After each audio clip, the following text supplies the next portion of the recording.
There is a man standing in a car park in southern Sweden in 1956. His name is Gillis Lundgren. He is IKEA's fourth employee. He has just spent the afternoon photographing a small leaf-shaped side table for the company Catalogue. The table is called the Lervet. It has a jacaranda wood top and 3 thin legs, and it is, by the standards of what IKEA sells, a pretty piece of furniture. Now he needs to put it in his car. The problem is it does not fit. He looks at the table. He looks at the car. He looks at the table again. Then he does the obvious thing. He removes the legs. The table fits. In that moment, without intending to, without a meeting or a whiteboard or a consultant or a strategy document, Gillis Lundgren accidentally invents one of the most consequential ideas in the history of retail. Not the product, not the price, the principle. What if the furniture arrived to the customer the way it arrived in the car? Flat, in a box, waiting to be built. He mentions it to Ingvar Kamprad. Kamprad understands immediately, and everything changes. This is the story of the man who built the world's most affordable empire. Not just how he built it. Why the way he built it matters more than almost anything he actually built. Because Ingvar Kamprad was not simply a clever retailer who found a gap in the market. He was a systems thinker who understood, from the time he was 5 years old, that every price is an argument. And that argument can be won by whoever is willing to remove one more step between the factory and the front door.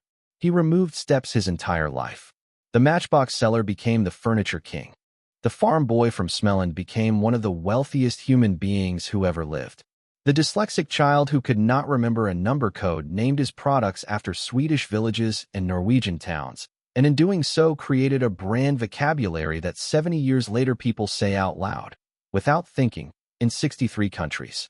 And underneath all of it, underneath the flat-pack boxes and the meatballs and the one-way store paths and the Liechtenstein foundations and the €9 billion trademark transfer, there is a single, almost childlike idea. The customer should pay less, the middleman should not exist, and whoever eliminates the most middlemen wins. He won. Let us start at the real beginning. Småland, Sweden, 1931. The land here is rocky and cold and unyielding, which is why the people who grow up in Småland are known across Sweden for a particular kind of hard-headed resourcefulness. Not generosity exactly. More like the habit of making something from nothing, because nothing is generally what you have. Ingvar Kamprad is 5 years old. His grandmother has just helped him write a letter to a supplier in Stockholm, ordering 100 boxes of matches wholesale. The cost per box at wholesale is a fraction of what a single box costs at the local shop. Ingvar has figured this out. He is 5. He walks from farmhouse to farmhouse along the dirt tracks of Småland, selling the matches 1 box at a time at the retail price. Every transaction is profitable. Every transaction teaches him something. The gap between what things cost and what people pay for them is not fixed. It is not natural. It is a design choice. Somebody decides where the gap goes. Usually it goes to the middleman. The 5-year-old from Småland has decided it should go to him. And then, eventually, to the customer. He has dyslexia. He does not know this word yet. What he knows is that numbers swim and rearrange themselves when he looks at them. Product codes mean nothing to him. He thinks in systems, not symbols. In flow, not formula. He looks at a matchbox and sees a chain. Factory makes it, wholesaler buys it, retailer sells it, customer pays the final price. Each link in the chain takes a cut. What if you removed a link? What if you removed 2? The price drops. The customer wins. And whoever removed the links wins the customer. This insight becomes the operating system of everything Kamprad builds for the next 80 years. It starts with matches. It grows through fish, Christmas decorations, flower seeds, pencils, pens. Each new product teaches the same lesson in a slightly different register. By the time he is 10, Kamprad is thinking about distribution the way other children think about football. Step back for a moment and consider what is actually happening here. The 5-year-old selling matches is not building a business. He is building a belief system. He is learning, at an age when most children are learning to tie their shoes, that the price a customer pays is not a fact of nature. It is a choice made upstream of them, usually by someone who does not particularly care about them. That insight, once formed, does not leave. It becomes the lens through which he sees everything that follows. The founders who build the most durable things are almost always people who had this kind of early, visceral encounter with the gap between what is and what could be. Not a theory. An experience. The match-selling morning in Småland is Kamprad's. Everything he builds afterward is that morning, scaled. In 1943, his father gives him a small reward for passing his school examinations. Most 17-year-olds in Småland would buy something with it. Kamprad founds a company. He calls it IKEA. The initials of his name, Ingvar Kamprad, plus the first letters of Elmtoryd, the family farm, and Agunnaryd, the nearby village. The name of a boy, a farm, and 2 square miles of Swedish countryside. He has no idea that 60 years later those 4 letters will be on buildings in 63 countries. But before we go further into how IKEA was built, we need to talk about something that is almost always left out of the official story. Not because it is the most important thing about Kamprad, because understanding it is essential to understanding how he actually operated, and because a story that leaves this out is not the complete story. Sweden, 1942. The Second World War is in full force across Europe. Sweden is officially neutral, but neutrality does not mean absence. There is a strong fascist movement in Sweden, the New Swedish Movement, known as the SSS, led by a man named Per Engdahl. Kamprad is 16. His father is politically sympathetic to German nationalism. His family has roots in Germany. In this environment, at this age, Kamprad joins the movement. He is given member number 4013. Swedish security police open a file on him. The heading reads, Memorandum Concerning Nazi. He remains active until at least September 1945. He remains a friend of Per Engdahl personally, warmly, into the early 1950s.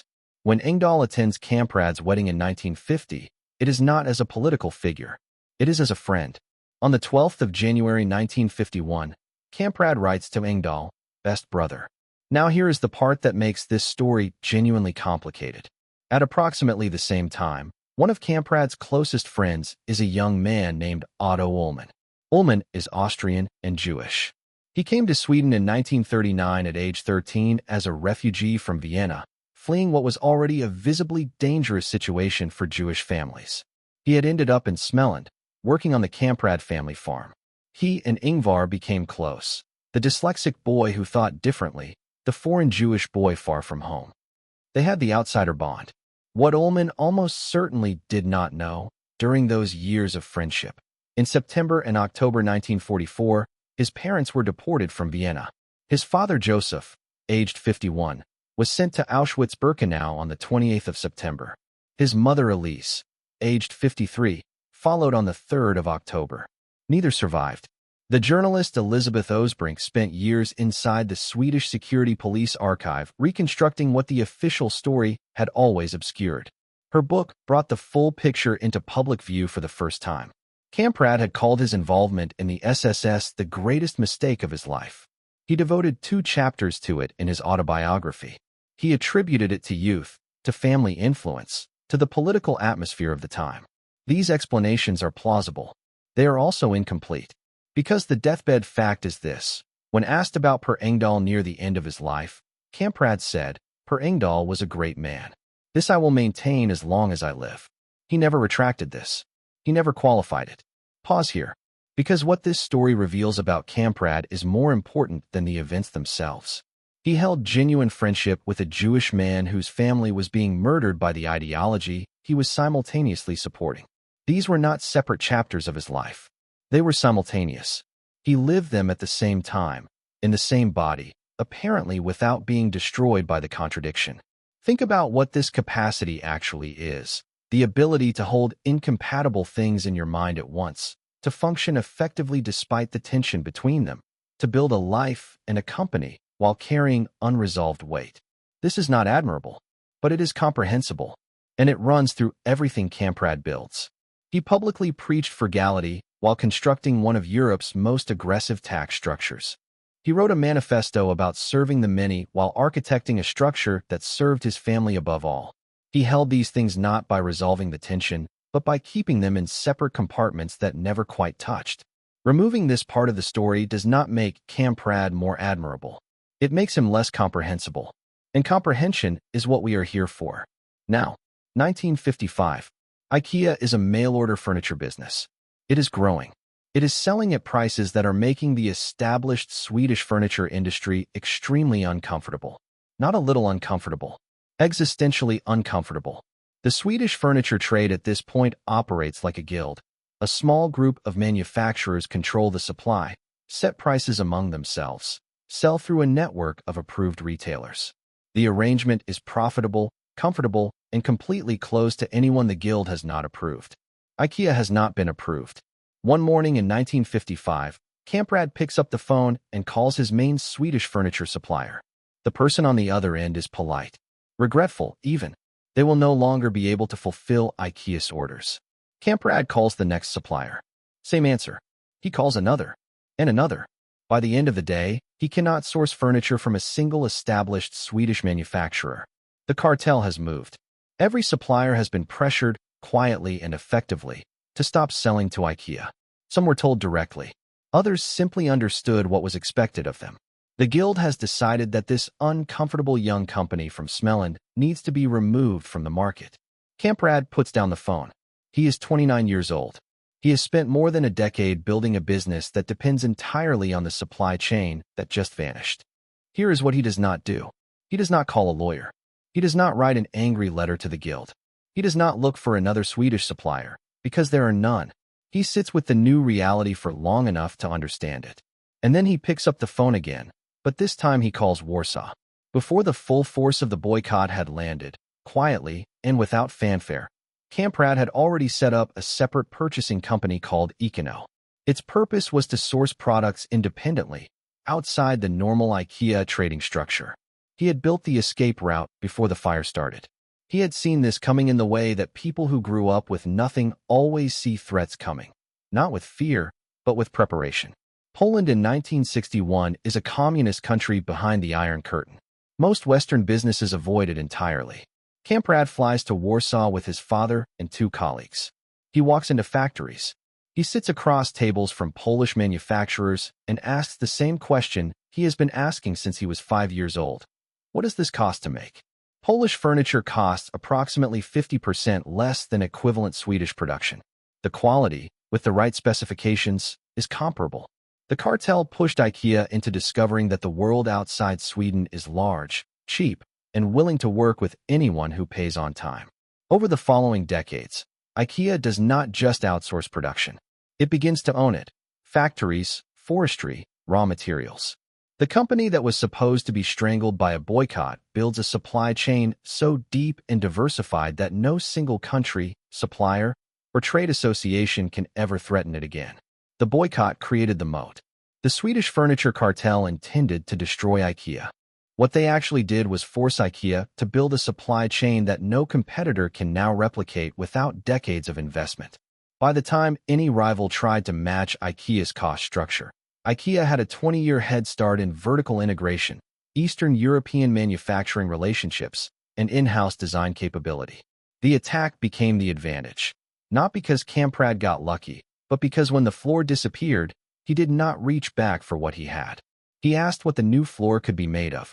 Think about that in the context of your own work. The supply chain you are forced to build in a crisis is usually stronger than the one you would have built in comfort. The constraint that seems designed to end you is sometimes the precise thing that forces you to build something your competitors cannot follow you into. The boycott was the best thing that ever happened to IKEA. It just did not feel that way on the day Kamprad made those phone calls. Now let us talk about a name. Because this is one of my favorite stories in the whole history of IKEA. Why is a bookcase called Billy? It seems like a strange question, but the answer tells you something essential about how Kamprad's mind worked and how one man's disability accidentally created one of the most powerful branding systems in the history of retail. In the early years of IKEA, products were identified by number codes, a perfectly standard approach used by every retailer in the world. The problem was that Kamprad could not remember them. Numbers rearranged themselves in his mind. A product code like 42761B meant nothing to him. He could not hold it, could not use it in conversation, could not use it standing in a showroom trying to help a customer understand what they were looking at. So he did something that seems obvious in retrospect and was completely original at the time. He gave every product a name. Not random names, but a system. Sofas and armchairs are named after Swedish towns. Beds and wardrobes use Norwegian place names. Outdoor furniture uses Scandinavian islands. Bathroom products take Swedish lake names. bookcases are named after professions or Scandinavian boys' names. Which brings us to Billy. Billy Liljadal was IKEA's head of advertising in the late 1970s. He needed a shelf for his books. A product developer built him one. Kamprad named it after the man who asked for it. Today, the Billy bookcase is IKEA's #1 selling product, in continuous production since 1979. Somewhere between 50 and 60 million Billy bookcases exist in the world right now. A man needed somewhere to put his books. That is all. The naming system does several things at once that most retailers never think about. It makes products memorable. You can ask for a Billy without the product code. You can tell your partner you want a Cowlax for the hallway, and they know immediately what you mean. It makes the brand feel distinctly Scandinavian without being exclusive. The names are foreign enough to feel designed, familiar enough to say out loud without embarrassment. But here is what nobody says about the naming system. It was not invented for the customer. It was invented for the founder. Kamprad created it because his own brain needed it. The visual thinker who could not hold a number code turned his limitation into a system that gave his brand one of the most distinctive vocabularies in commerce. The disability became the differentiator. Naming creates memory. Memory creates loyalty. Loyalty is the compound interest of branding. And it all started because one man could not remember a product code. 1953. Kamprad opens the first IKEA showroom in Älmhult. The opening strategy is coffee and buns for everyone who walks through the door. Not hospitality, retention. Customers who have been given something feel a gentle pull to stay a little longer. Customers who are eating are not leaving. Kamprad has watched enough people to know this. The lesson from the showroom becomes the most important commercial insight of his career. The catalog creates desire at home, alone, in a comfortable environment where the imagination runs. The showroom converts that desire by letting customers touch, sit on, and live inside the product before committing. Neither works without the other. Together, they form a complete purchase journey that feels chosen rather than pushed. By 1975, the IKEA catalog has the largest annual print run of any publication in the world, more copies per year than the Bible. A furniture catalog, sent to ordinary homes across Sweden and then across Europe, reaches more people than any other printed document on Earth. One afternoon, sometime in the early years of the store, Kamprad is standing in one of his showrooms watching customers move through the floor. He sees a woman stop in front of a side table. The price on it is almost absurdly low. She picks up the tag. She reads it. She reads it again. She looks around at the other furniture in the room. Her expression changes. Not quite disbelief. More like recalibration, like she is revising upward her estimate of what every other price in the building means. She does not just buy the table. She buys the sofa next to it, the lamp above it, and 2 more things on the way to the checkout that she had not planned to buy when she walked in. Kamprad watches all of this, and he adds one rule to every department in every IKEA store, without exception, for the rest of his life. There must always be at least one breathtaking offer. A product priced so dramatically below anything comparable that a customer stops, reads the tag twice, and starts to recalibrate their expectations of everything else around them. The breathtaking offer does not need to be profitable. It needs to shift perception. When you genuinely believe that the $19 table is remarkable value, you are much more likely to believe the $200 sofa is too. The single product prices the entire range in the customer's mind. Now, back to that car park. Back to Gillis Lundgren and the legs he removed. The idea goes to Kamprad.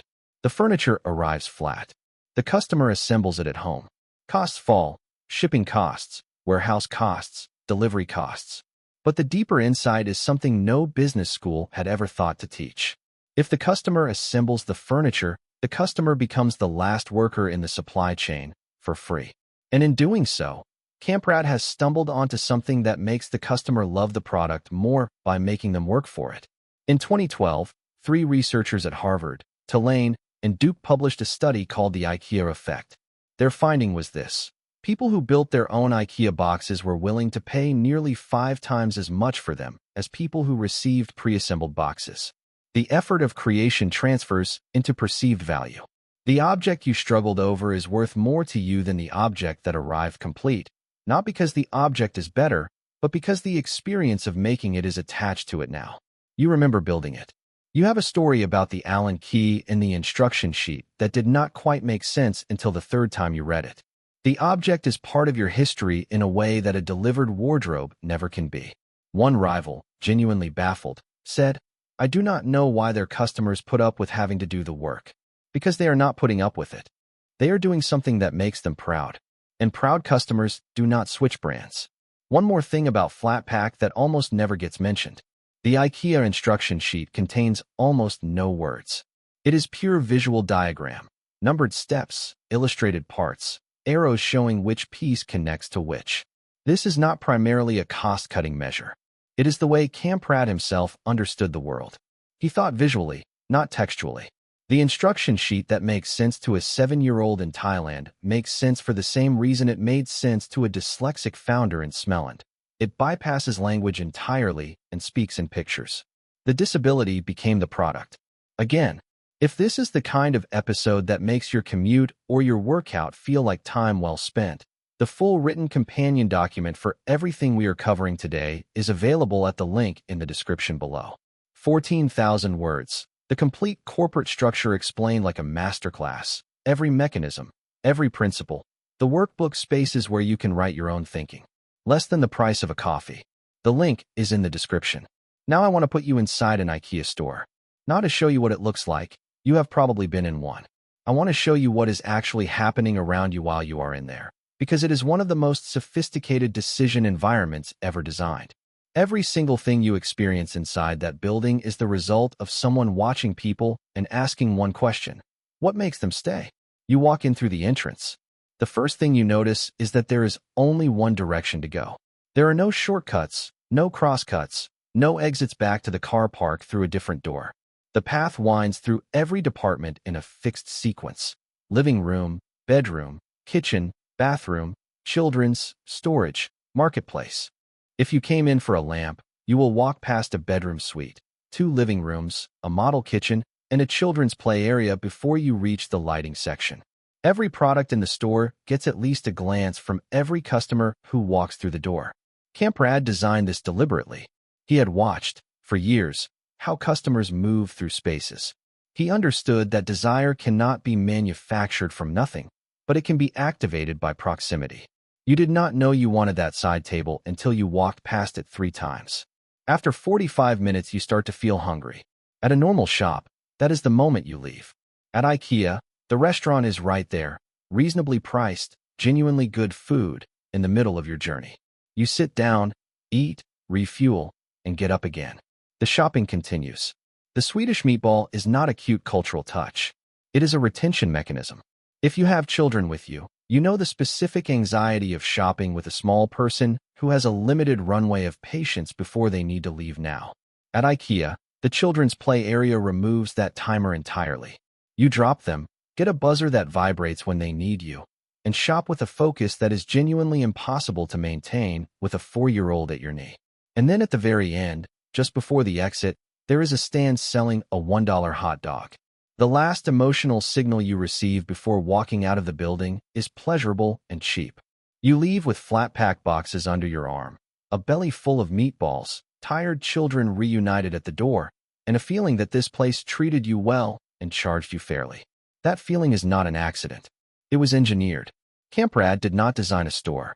He designed a decision environment. Every element, the path, the restaurant, the playroom, the exit snack, was built to remove the conditions that cause customers to leave before they have finished buying. Not to push products at them, but to remove the friction between the customer and their own desire. And he learned it the same way he learned everything. By watching people, by asking what they did next, by standing in a room and writing things down until the pattern became visible. Kamprad visited competitor stores regularly throughout his career. He would walk in, talk to customers, talk to staff, ask which products moved, where the margin was, what people complained about. The notebook came out. Everything was written down. He was doing what he had always done since he was 5 years old, observing the gap between what was available and what people actually wanted. Charlie Munger said this about Sam Walton, the man who appeared in our episode 4. He invented practically nothing, but he copied everything anybody else ever did that was smart. The same sentence could be written about Kamprad. He studied sole price, who built the first warehouse club in America and applied the same ruthless cost discipline to his own format. He studied Scandinavian design movements and made them affordable. He studied competitor store layouts and implemented them with greater discipline.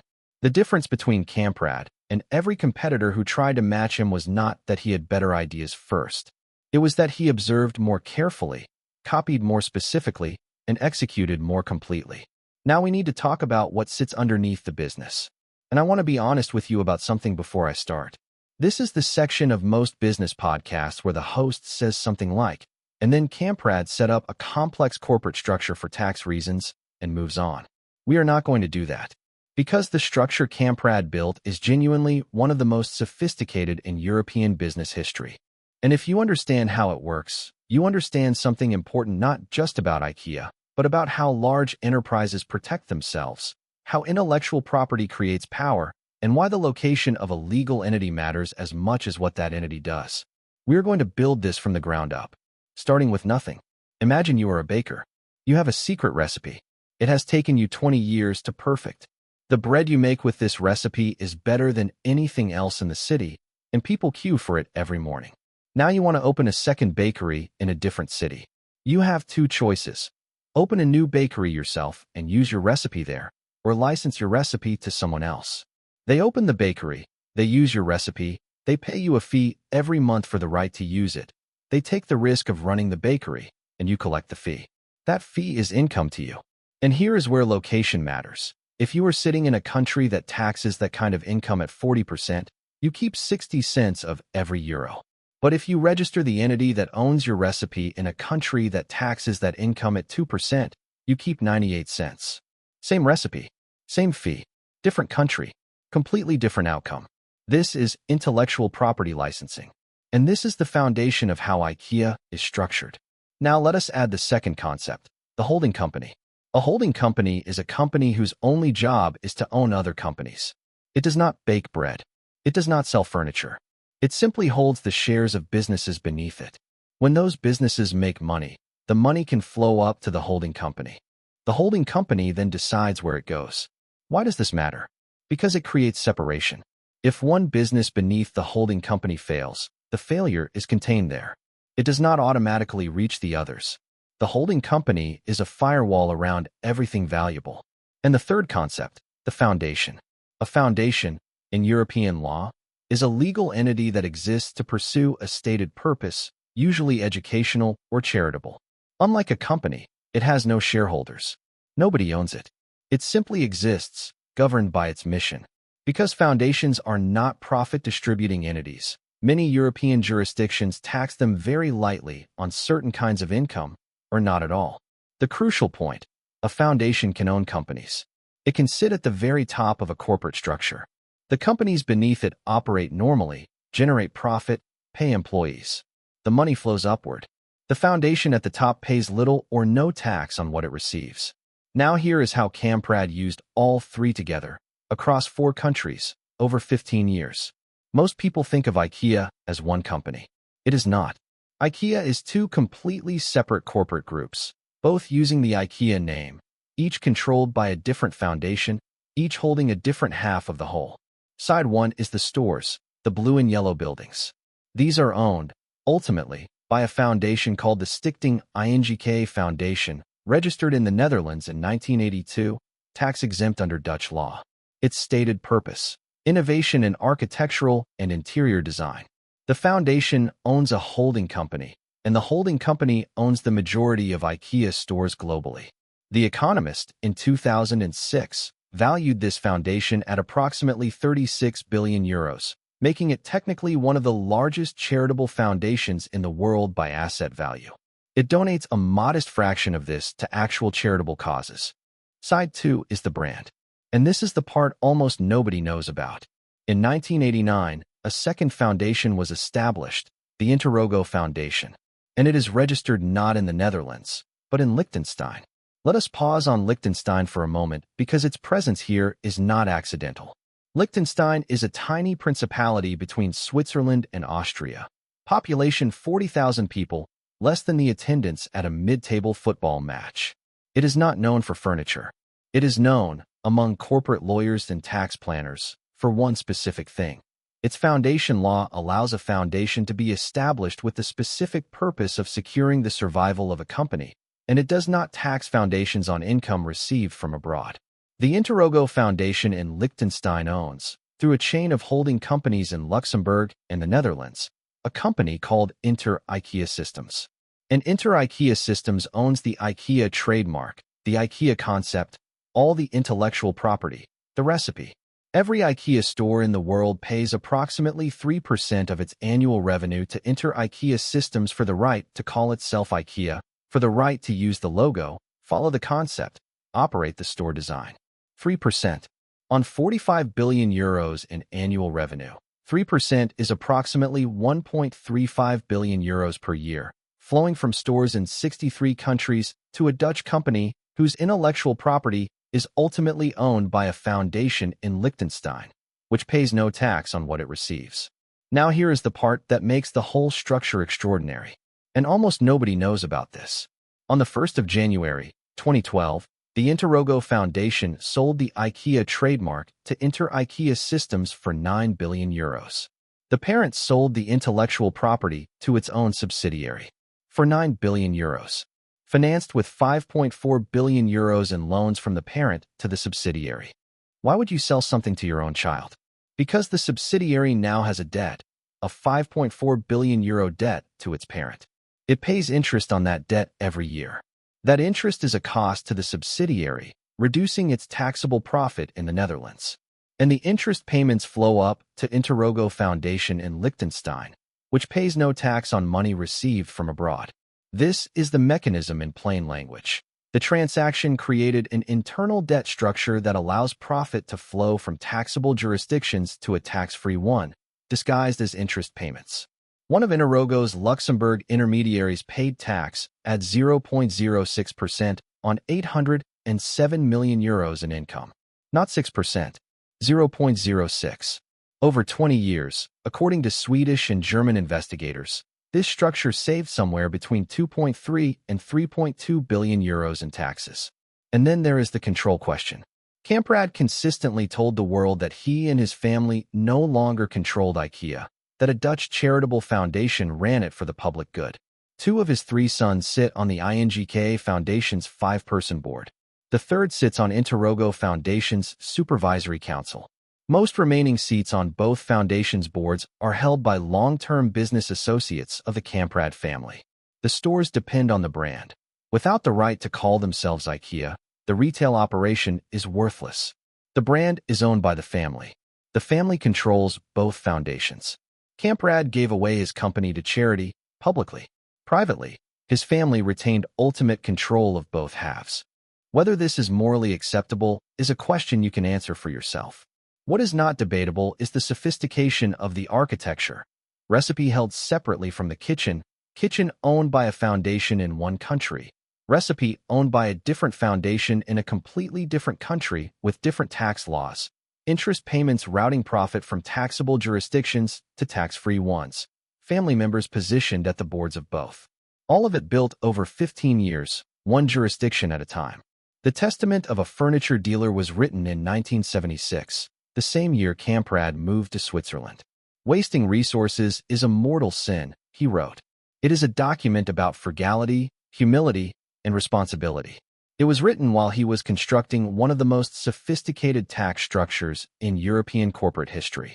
Both documents are genuine expressions of who Kamprad was. That is the whole story. Now, why does any of this matter to you? Even if you are not building a 45 billion euro empire. The first principle from the structure. Separation protects what is valuable. If your brand, your methodology, your intellectual property sits inside your operating company, then anything that goes wrong in that company can reach it. If you hold it separately, it is protected.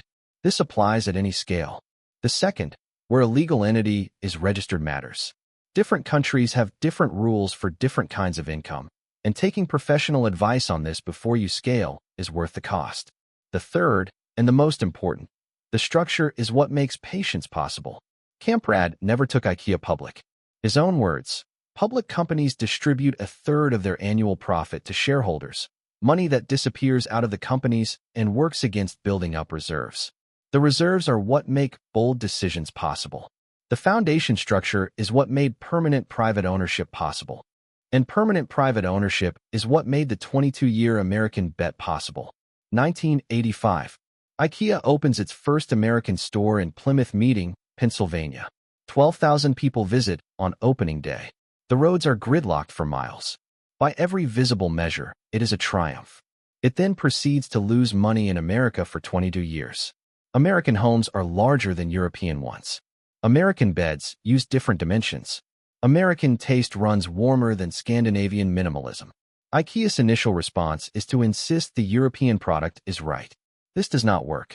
Gradually, over years and at significant cost, American-specific ranges are developed. Beds get bigger, sofas get softer, the palette broadens.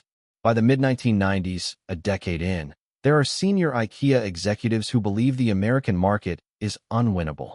The cultural gap is too wide. The logistics are too complex. The cost of customization is eating whatever margin the stores generate. There are quiet conversations in boardrooms about an orderly withdrawal. Kamprad's position never changes. We are not leaving. Not because he has data that proves the bet will pay off. He does not have that data. But because he has a structure that allows him to be patient in a way that no publicly listed competitor could ever be. The losses are real. The conviction is also real. And the structure is what allows conviction to outlast losses across 2 decades. In 2007, all 20 North American stores reached simultaneous profitability for the first time, 22 years after the first store opened. Today, the United States is IKEA's second-largest market globally. Kent Nordine, IKEA's North American sales director, said it plainly. No stock exchange company would ever have accepted the weak development we reported in the beginning. But since long-range timing and patience is an IKEA credo, we had time to rethink and build a partly new base for survival. Estee Lauder, who you heard about in our episode 2, never took her company public in her lifetime for exactly this reason. Public companies answer to quarterly returns, and she needed to make 5-year decisions. Same insight, different empire, different continent, different decade. The structure is the strategy.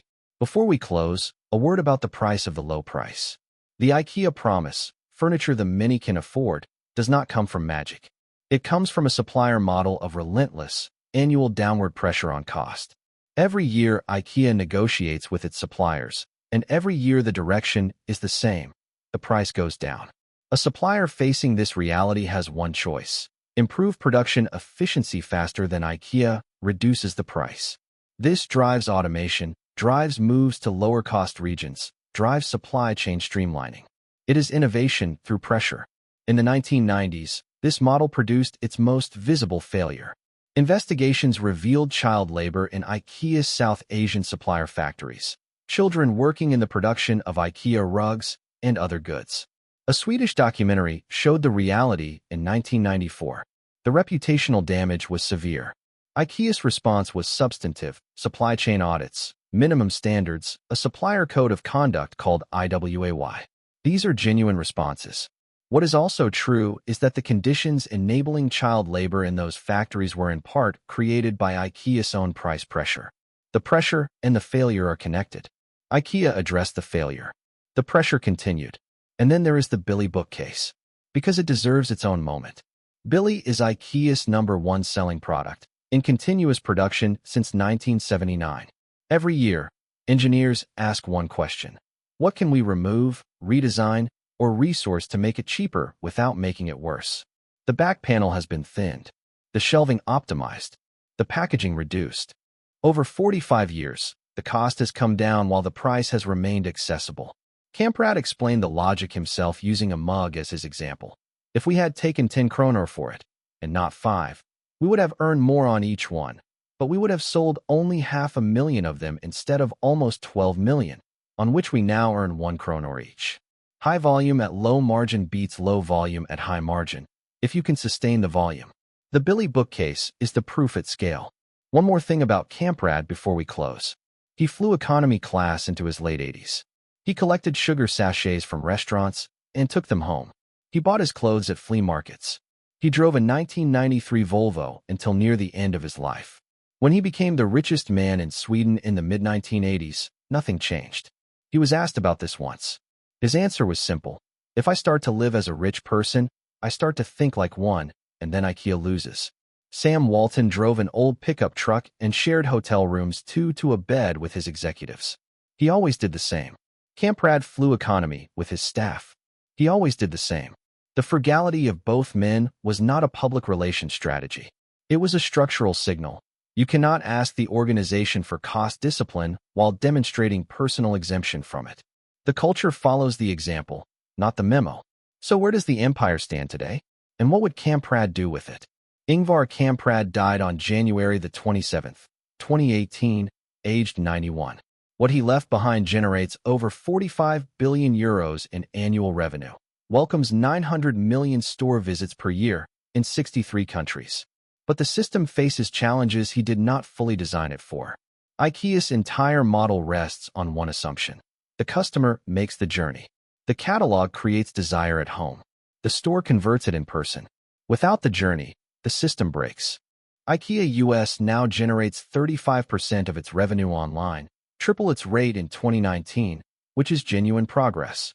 It also means 65% still depends on a physical store visit in a market moving toward the sofa and phone model. And post-COVID inflation pushed IKEA prices up significantly. The company absorbed 2.1 billion euros in costs in 2024 to cut consumer prices by 10% globally. Then U.S. tariffs on imported furniture arrived in 2025 and started pushing prices up again. IKEA remains dramatically cheaper than premium competitors. But compared to ultra-budget alternatives and marketplace sellers, the gap has narrowed. The danger is not that IKEA is becoming expensive. The danger is that the positioning becomes ambiguous. Ambiguity is the enemy of a brand built on clarity. What would Kamprad do? He would walk into a Wayfair warehouse and a Temu fulfillment center before he did anything else, not to copy their model, but to understand their mechanism. The notebook would come out. Everything would get written down. He would come back with one insight. The new middleman is the algorithm. Google, Instagram, Amazon, they sit between the customer and the product and charge for the introduction, extracting the margin that the Swedish Furniture Cartel used to extract in 1955. The question he would ask is the same question he asked his whole life. How do we go direct? He would redesign the small urban store as an experience product, not a logistics node. The large format store works because it is worth making the journey for. The small urban store as currently designed is primarily a collection point. Kamprad would ask, what is the small store version of the breathtaking offer? What is the small store version of the restaurant that keeps someone in the building?